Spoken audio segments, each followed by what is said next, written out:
예, 오늘 증시 상황부터 점검해 보겠습니다. 증시 프리즘 박혜린 기자 나와 있습니다. 오늘 기관들이 좀 매수를 하면서 상승세로 마감하긴 했지만 좀 지루한 박스권 장세가 좀 이어지고 있습니다. 네. 투자자들도 많이 혼란스러울 텐데 주요 포인트부터 한번 짚어보죠. 네, 시장이 오늘 혼란스러웠던 만큼 오늘 투자자들이 가장 궁금해할 만한 이슈 3가지를 정리해봤습니다. 먼저 말씀하셨던 것처럼 오늘 지수가 전반적으로 출렁인 이유는 미국 연준의 3월 빅스텝 가능성이 높아진 데 따른 겁니다. 소비자 물가지수에 이어 생산자 물가지수까지 급등하자 인플레이션 장기화 우려가 커지고 있는 건데요.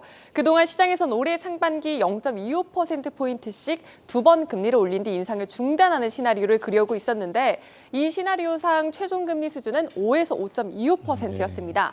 그런데 만약 3월에 빅스텝을 단행하고 이후에도 긴축 기조를 보인다면 이 시나리오가 깨지게 되는 겁니다. 사실 그동안 상장사들의 실적 전망은 계속 낮아지고 있었는데 주가는 역으로 오르고 있었거든요. 따라서 이 밸류에이션 부담이 따르는 와중에서도 유동성 모멘텀에 의해 주가가 곧잘 가고 있었는데 이 기대감까지 위태롭다 보니 증시가 더 크게 흔들리고 있는 겁니다. 예, 또다시 이제 빅스텝이라는 단어가 시장에서 좀 스물스물 등장하고 있습니다.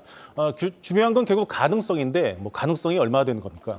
네, 의견이 분분하긴 한데요. 그렇지 않을 것이란 가능성이 조금 더 지배적이긴 합니다.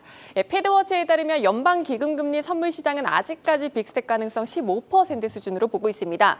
지난주보다 2배가량 오르긴 했는데 중론은 아니라고 해석해 볼 수 있겠습니다. 골드만삭스와 뱅크 오브 아메리카는 최근 의견을 수정했는데 빅스텝까지는 아니고 연준이 25bp씩 3월과 5월에 더해 6월까지 3번 올릴 것으로 보고 있습니다. 이렇게 전문가들의 의견도 나뉘는 만큼 남은 힌트에 주목해봐야겠죠. 일단 이번 주 22일 예정된 2월 FOMC 의사록 당연히 체크해봐야겠고요. 1월 개인 소비 지출 또 줄줄이 예정된 연은 총재들의 연설을 통해 단서를 찾아봐야 합니다. 또 23일에는 미국의 4분기 GDP 성장률 수정치가 공개되는데 미 경제 성장세가 예상보다 강력하다는 것이 숫자로 나타나게 되면 연준의 긴축 장기화 전망에 더 힘이 실릴 것으로 분석됩니다. 예, 잘 알았습니다. 다른 소식도 한번 알아보죠. 이 무섭게 오르던 그 SM 엔터테인먼트 주가가 오늘은 급락했습니다. 또 이유가 뭡니까 이거? 네, 하이브가 목표 지분을 달성하지 못할 경우에 SM의 공개 매수가를 더 올릴 수도 있다는 기대감에 그동안 주가가 급등해 왔는데 하이브가 12만 원에서 더 올리지 않겠다라는 입장을 내놓자 기세가 꺾인 모습입니다. 또 오늘 오후에 SM이 기업 설명회를 열었는데요. 이 자리에서 SM 측은 하이브가 SM을 인수하게 되면 발생될 수 있는 여러 가지 부정적인 상황을 제시하면서 결국 가장 큰 피해는 팬들에게 돌아갈 것이다. 또 하이브의 지분 인수가 이루어진다고 하더라도 추후 독과점 이슈로 인해 기업 결합 신고가 반려된다면 대량의 주식이 쏟아져 주가 급락으로 이어질 가능성이 높다고 말하자 일단 주가 급등세는 멈춘 모습입니다. 오늘 주가가 좀 떨어지기는 했지만 여전히 이제 공개 매수가인 12만 원보다 높지 않겠습니까? 네, 그렇습니다. 그럼 여전히 주가가 더 떨어질 가능성도 있는 건가요? 네, 사실 과거 사례를 보면 지금처럼 어떤 곳이 승기를 잡을지 모르는 상황에서는 주가가 급등했다가 마무리되는 국면에 들어가면 주가가 급락하곤 했습니다. 실제로 공매도의 대기 자금으로 여겨지는 대차 거래 잔고 이달 150%가량 늘어나는 등 주가 하락에 베팅하는 투자자들이 늘고 있기도 하고요. 따라서 지금 전문가들이 우려하는 건 B2 개인 투자자들입니다. SM의 신용거래 융자 잔고 증가율 144%를 웃도는 등 코스닥 상장사 가운데 증가액이 가장 큽니다. 일단 내일 하이브의 기업 설명회도 열리는 만큼 이 이슈 계속해서 팔로우 해보겠습니다.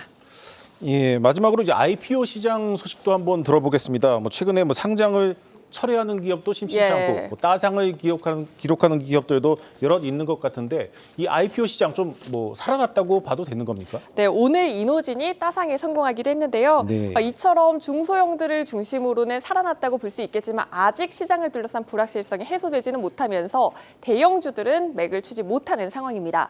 물론 공모주 펀드의 총 설정액도 2021년에 비해 반토막이 난 상황입니다.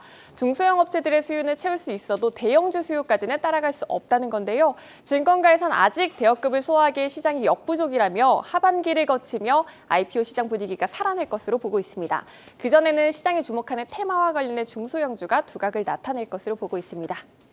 예, 그렇다면 오늘이 월요일인 만큼 이번 주 공모 청약에 들어가는 기업들도 한번 정리해 주시죠. 네, 나노팀과 바이오 인프라, 삼성스펙, 파로가 내일까지 공모 청약에 나섭니다. 수요일부터는 자람 테크놀로지와 하나스펙 26호가 이틀간 청약을 받을 예정인데요. 흥행 여부를 가늠해 볼 수 있는 기관 수요 예측부터 살펴보자면 나노팀은 1723대 1, 바이오인프라는 1595대 1, 자람테크놀로지는 1500대 1을 초과한 것으로 예상이 되고 있습니다. 특히 바이오인프라와 자람테크놀로지는 지난해 이후 다시 도전장을 내민 N수생들인 만큼 이번에 증시 입성에 성공할 수 있을지 주목해 보시기 바라겠습니다. 증시 프리즘 박혜인 기자였습니다.